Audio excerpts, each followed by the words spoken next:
The anniversary of the May 18 Pro-Democratization Movement usually pushes politicians to address constitutional reform.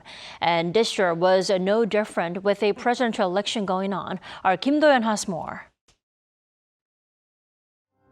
Against the backdrop of the May 18 Pro-Democratization Movement anniversary, the presidential race is heating up over the issue of constitutional reform. It began with Democratic Party candidate Lee Jae-myung posting on Facebook renewing calls to enshrine the spirit of the movement in the Constitution and carry its legacy forward.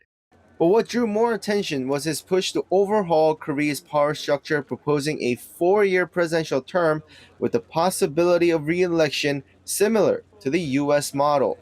The rival People Power Party had already floated a similar idea, but took it a step further, suggesting the next president serve a shortened 3-year term, allowing the new 4-year system to begin in 2028 in line with the next general election.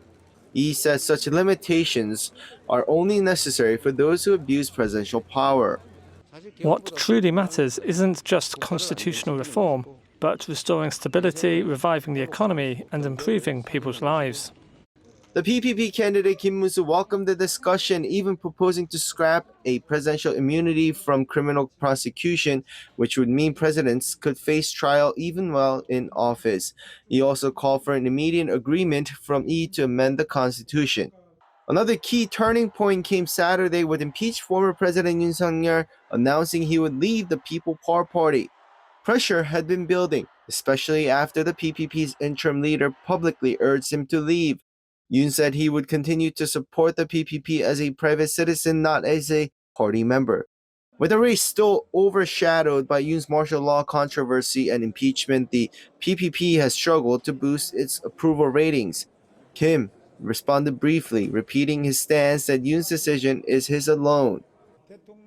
I respect the president's decision to leave the party. The party will now unite stronger and reform more to reflect the people's will. Opposition parties were quick to call it a political maneuver. The DP's Lee Jae-myung said the PPP should have expelled Yoon long ago and called this departure a fake exit. With presidential power and the legacy of martial law both looming over the race, voters now head into the final stretch, with just over 2 weeks left until the June 3rd election. Kim Do-yeon, Arirang News.